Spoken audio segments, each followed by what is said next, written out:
ఈరోజు నీట్గా హైదరాబాద్లో లా అండ్ ఆర్డర్ ప్రాబ్లం సమస్య ఉందనే 144 సెక్షన్ పెట్టారు. అసలు టైంలో నువ్వు రావాల్సిన అవసరం ఏముంది? ఈయనకు పర్మిషన్ ఇవ్వాల్సిన అవసరం ఏమున్నది? వాళ్ళ థియేటర్లో కూడా ఇంట్రెస్ట్ లేదు ఈయన వచ్చుడు. అర్థమైందమ్మా? పిక్చర్ కూడా ఇంట్రెస్ట్ లేదు. కానీ మీరు వచ్చుడు ఈరోజు మీరు తెలుగు ప్రజలు ప్రేక్షకులు అంతా మీరు అర్థం చేసుకోవాల్సింది ఏంటంటే ఈరోజు 300 టికెట్ మీరు 1300 కొన్నారు. అర్థమైందా?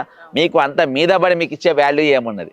ఈరోజు మీరు నా కోసం సచ్చుడు కామన్ అన్నట్టు చేస్తున్నారు. నా కోసం మహిళ చచ్చిపోతే ఏమున్నది? నా కోసం పిల్లగాడు చచ్చిపోతే ఏమున్నది? నా కోసం మా మాత్రం చావలేరా మీరు? ఒక ప్రాణం నా కోసం చచ్చిపోతే ఏమవుతుంది మీరు అనే తీరుగా వీళ్ళ మాటలు ఉన్నాయి.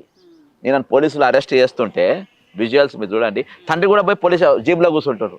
అరే నీది కుటుంబాలు ఆరా, మంది కుటుంబాలు కావా? మీయే కుటుంబం. ఈ సబ్జెక్ట్ నేను వదిలేతోని కాదమ్మా, తాడ తీస్తా వీళ్ళది. అసలు సినిమా యాక్టర్లు నేను వీళ్ళ నాకు ఇన్ని రోజులు నేను దాని మీద ఎప్పుడు దృష్టి పెట్టలే. అసలు మీ టూ ఏంది, వీళ్ళ బతుకులు ఏంది, వీళ్ళ రంగుల బతుకులు ఏంది, దాని వెనక ఉన్న వీళ్ళ చీకటి కోణాలు ఒక్కటి బట్టలు కూడా తీసి కొడతారు రేపటి దినాన.